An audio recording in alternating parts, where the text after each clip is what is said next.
Mas agora, Castro, Vamos. conforme prometido, está com a gente aqui o doutor Marcos Boulos, que é integrante do Centro de Contingência do Coronavírus aqui em São Paulo. Doutor Boulos, é um prazer tê-lo aqui conosco mais uma vez. Obrigado por atender o nosso convite. Um bom dia, obrigado a vocês, é um prazer estar conversando com vocês. Doutor Marcos Boulos, que está em áudio e vídeo. Então, se você está acompanhando a gente no nosso canal no YouTube, pode acompanhar também essa entrevista aqui.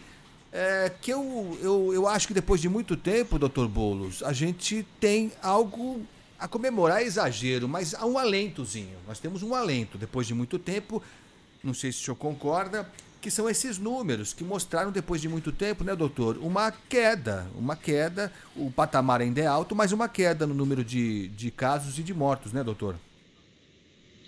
De fato, esses números eles refletem um pouquinho de restrição que ocorreram durante 3 a 4 semanas no estado de São Paulo, e essa queda a gente tem que ser comemorada, mas tem que lembrar que, como você mesmo ressaltou, que o patamar ainda é muito alto, e nós estamos nesse momento parecido com estávamos há 40 dias atrás, em começo de fevereiro, ou seja, mantém uma situação muito, muito grave e está longe de controle dessa situação.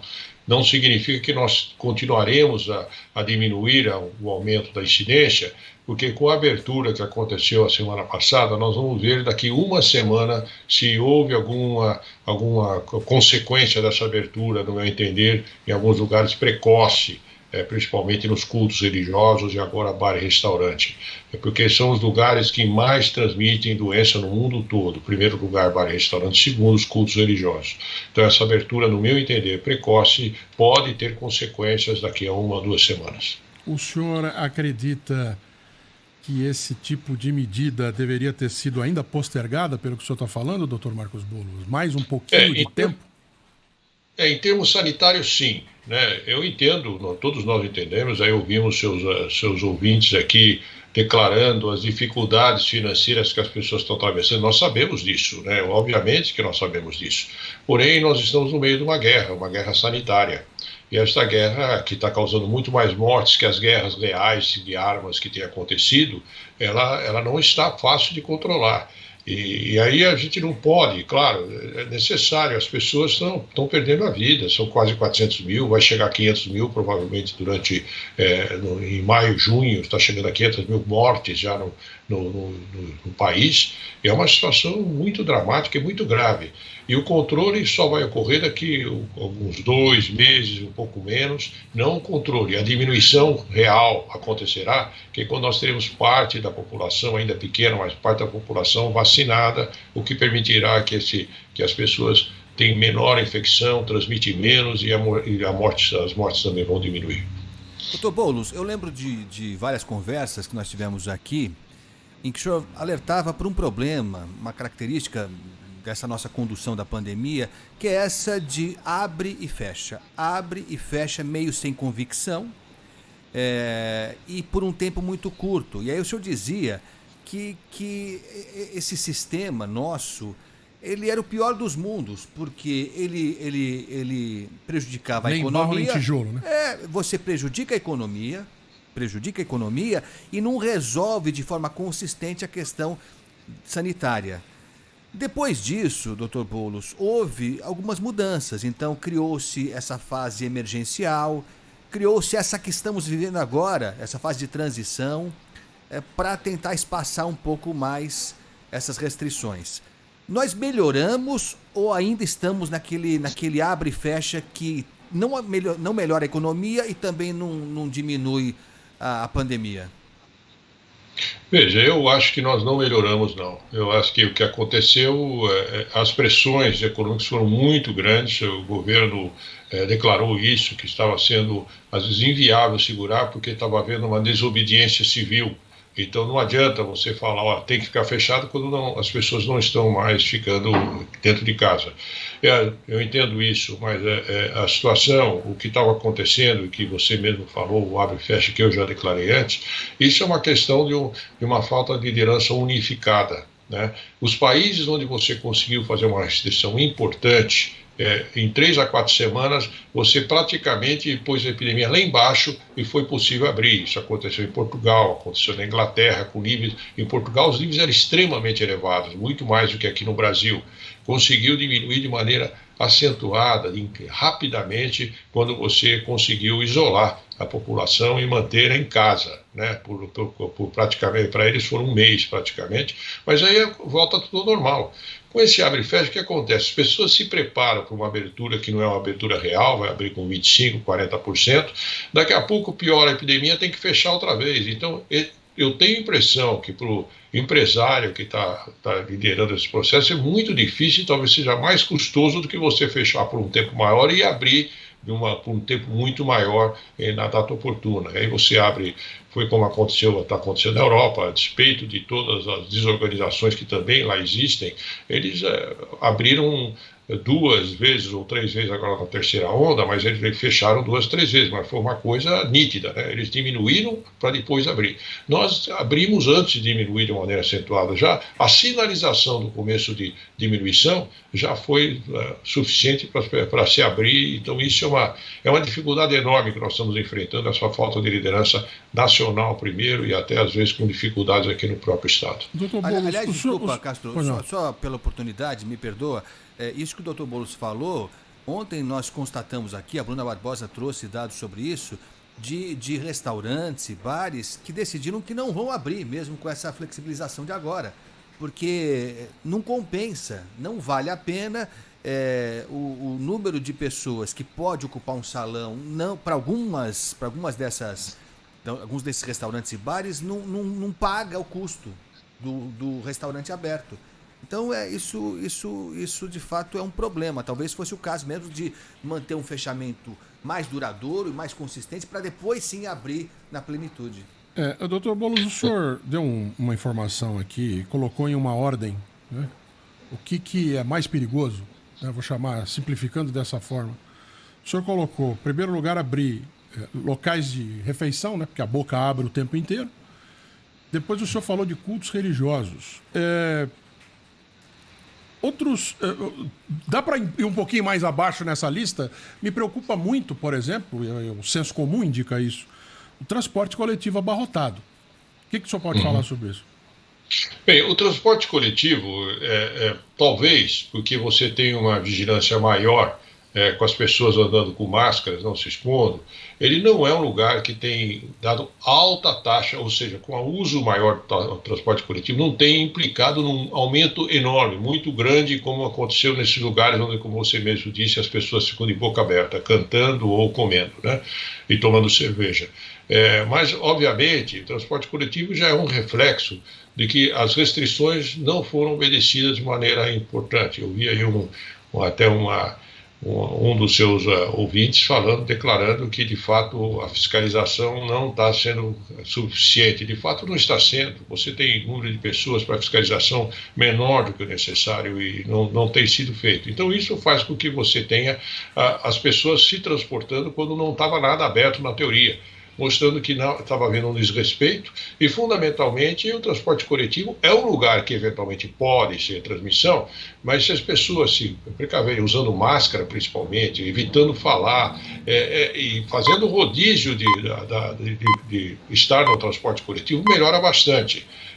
Eu entendo que o transporte coletivo é muito difícil você fechar, né, as pessoas se transportarem, mas se eu puder haver mesmo uma melhoria em termos de lotação, não diminuir o número de ônibus quando diminui o número de pessoas, não diminuir o rodízio de metrôs quando você tem menos pessoas, isso ajuda bastante. Agora, de fato, é um lugar de risco, sem dúvida nenhuma. A aglomeração sempre é lugar de risco, independente do uso de máscara. Nós estamos conversando aqui no Jornal Gente com o Dr. Marcos Boulos, que faz parte do Centro de Contingência de Combate ao Coronavírus aqui em São Paulo.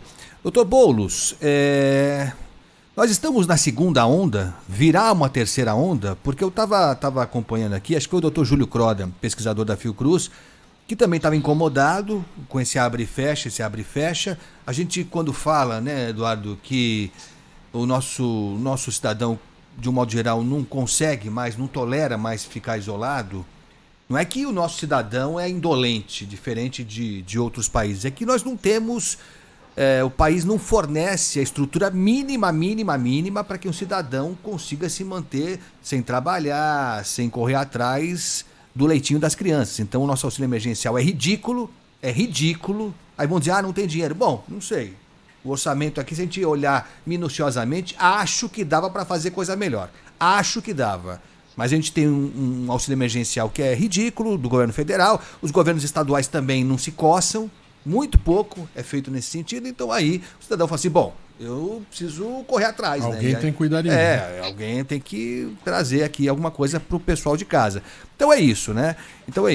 Agora eu queria saber do senhor se nós estamos na segunda onda mesmo. E isso não é só uma questão técnica, é porque a gente quer vislumbrar o que vem pela frente aí. Virá uma terceira onda, doutor Boulos? Bem, nós temos, curiosamente, nós chamamos de segunda onda mesmo, diferente do que aconteceu nos outros países com a segunda onda deles. A segunda onda negativou o primeiro número de casos e aí voltou. O nosso nunca diminuiu de maneira intensa. Nós tivemos uma onda, você podia falar, uma onda que voltou a aumentar uma primeira onda ou uma segunda onda, porque de fato você tem uma onda maior agora, né? Pode haver uma terceira onda, sim, a despeito que cada vez fica mais, isso pode ficar mais distante à medida que vai se vacinando as pessoas. Mas nesse momento, com essa abertura que houve, com essa queda, pode vir um refluxo daqui 2 semanas. Então você pode até chamar de uma outra onda, né? A diferença do nosso país, você pôs muito bem, nós somos um país desigual. Você tem pessoas que precisam ganhar o jantar da noite trabalhando de dia. Não tem como você recuperar isso. Mas é o que se faz, né? Em países em que você tem um controle adequado, você cuida da parte das restrições, mas você cuida das pessoas. E cuidar das pessoas e cuida também das empresas para que elas possam manter seus funcionários, empregados. Isso é o que acontece nos países, a maior parte dos países. E quando você cuida isso de maneira centralizada e organizada, você tem um resultado fantástico. A China é o país mais populoso do mundo, junto com a Índia, os 2 países mais populosos. A China só teve uma onda e acabou, e uma onda localizada. E não teve mais segunda onda, não vai ter mais. Por quê? Porque ela simplesmente manteve as medidas restritivas em termos de entrada até no país. Quando eles praticamente terminaram a infecção do vírus, eles não permitiam mais que as pessoas chegassem lá sem passar por uma restrição importante. Eles ficavam, a gente chamava, as pessoas ficam de quarentena quando vão na China. Mas o resultado está aí, eles não tiveram. Eles poderiam ter um número de mortes fantástico se você permitisse que acontecesse. A mesma coisa aconteceu com a Coreia, com Singapura, em que você teve uma restrição. Atualmente você tem na Nova Zelândia. Países em que você tratou de uma maneira adequada, segurou e não permitiu que isso fizesse vai e vem. A Europa já foi mais liberal, então ela teve essa segunda onda, uma terceira onda. No Brasil nem se fala liberal, nunca foi uma restrição para valer que nós tivemos no nosso sempre foi uma meia boca, né? Restrição meia boca, fecha, abre, mas de qualquer jeito, é possível que se a gente acelerar um pouco mais, tiver mais vacinas, que em 2 meses, 3 meses, nós tenhamos um grupo de vacinados suficiente para não ter mais uma elevação importante da doença. Doutor Boulos, um dos grandes problemas, ou talvez o principal nesse segundo momento grave pelo qual a gente passou, foi que ele não era localizado, né? O país inteiro, né, de uma maneira geral, os sistemas de saúde ou colapsaram ou chegaram perto disso. O volume de doentes passou a ser muito grande ao mesmo tempo em praticamente todos os estados. O senhor vislumbra uma possibilidade disso acontecer de novo ou não? Nós já passamos dessa fase. Não, pode acontecer, mas muito provavelmente, eu repito, se nós tivermos um aumento, esse aumento está sendo gradativo, mas muito pequeno ainda, né? De aumentar as vacinas, isso vai se transformando mais longe quando a gente conseguir vacinar. Hoje nós temos uma população pequena de vacinados, mas pode inclusive estar impactando nessa diminuição que nós tivemos agora, porque quem morre mais são os idosos. Os idosos praticamente têm uma cobertura muito grande. Hoje nós já estamos aqui próximo a 60 anos já de vacinados aqui no estado de São Paulo, acho que no Brasil todo. Então, ou seja, as pessoas que mais morrem, eles estão sendo protegidos de maneira mais importante. Isso, então, faz com que você aumente o fluxo de infecção, que era já muito grande entre jovens, e os casos com essa nova cepa com gravidade entre os jovens.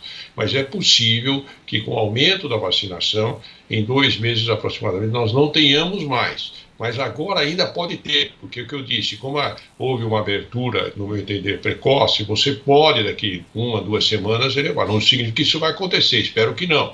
Mas é uma possibilidade, porque você volta a pôr as pessoas em contato mais próximo, volta a abrir instituições que tradicionalmente são aquelas em que possam transmitir mais, então as chances podem existir mesmo de ter um ressurgimento da epidemia em níveis mais elevados daqui 2 semanas aproximadamente. Bom, lógico que a vacina é algo essencial, né? Tá no centro de tudo aí, vai definir o nosso caminho daqui para frente. E há uma preocupação de falta de vacina. A gente está vivendo aqui em São Paulo, bom, em outros locais isso tem acontecido de uma forma recorrente até. Uma pena, mas é verdade. E aqui em São Paulo a Coronavac não está sobrando aqui. Aliás, em alguns lugares não há Coronavac, né? Temos, felizmente, a AstraZeneca, mas já se sente que esse problema da falta de abastecimento, ele é real. Ele está aqui nos nossos calcanhares. Houve uma promessa do governo do estado, acho que essa semana, doutor Boulos, de que todos estarão vacinados em São Paulo até o final do ano. Dá para cravar isso mesmo, doutor Boulos? Não, acho que não. Acho que não dá, não. Nós não teremos vacina suficiente para isso. Nós estamos o contrato, porque quem fornece a vacina, apesar da Coronavac é o produtor do Butantan, ela vai para o Ministério da Saúde. É o Plano Nacional de Imunizações que reparte para os estados. Ela vai e volta. Você pode nem sair daqui, mas teoricamente é como se fosse voltasse. Então nós temos hoje, com a população que nós temos, e o contrato do Butantan com o governo federal é 100 milhões de doses até o meio do ano, é o problema da possibilidade de produção. Nós não temos essa possibilidade. Hoje a demanda é muito, muito, muito maior do que a produção. Então nós não temos como chegar a esse número. Só se você considerar que você não vai vacinar crianças, que você não vai vacinar alguns grupos específicos, aí você pode imaginar. Mas é que nesse momento nós nem estamos aventando a possibilidade de vacinar crianças, porque nem os trabalhos ainda são muito condizentes com isso. Não foram feitos trabalhos para a rapidez de tentar liberar a vacina. Alguns grupos não foram incluídos, os grupos etários e menores não foram incluídos. Então é possível que a gente vai ter ainda o ano que vem, continuar vacinando o ano que vem. E no meu entender, no Brasil, nós vamos estar vacinando provavelmente até meio do ano que vem para atingir toda a população. Doutor Marcos Boulos, só para encerrar, por enquanto, e agradecendo demais a atenção do senhor, de sempre, aliás, né, aqui com a Rádio Bandeirantes, eu queria que o senhor falasse sobre a situação atual do Ministério da Saúde. Qual é a percepção que o senhor tem? Nós estamos nessa nova fase, né, do ministro Marcelo Queiroga, que a gente dizia aqui, né, a gente tem que comemorar o fato do ministro usar máscara. Olha que coisa fantástica, né? Já é um avanço. E defendendo ideias que me parecem mais próximas do bom senso e do que indica a ciência. O senhor tem sentido, aqui para São Paulo, por exemplo, uma mudança significativa nessa relação com o Ministério da Saúde ou ainda não deu para sentir? Não, a relação existe, ela nunca deixou de existir de maneira próxima, principalmente agora com o novo ministro, que fala de uma maneira mais técnica, mais compatível com os bons procedimentos sanitários. A relação existe. O problema é que o Ministério ainda não está fornecendo tudo aquilo que ele sempre fornecia, ainda está com dificuldades de fornecimento, talvez, dizem, até por uma política deliberada que não é do ministro. O ministro fala, quem manda é o presidente. Então o presidente de fato é uma pessoa que não entende absolutamente nada do assunto e politizou um processo que não é político, é uma questão de política sanitária, não de política mesmo partidária. E essa politização fez que as pessoas torcessem de um lado ou de outro, quando isso é incompreensível num problema de saúde em que as pessoas podem e estão morrendo, né?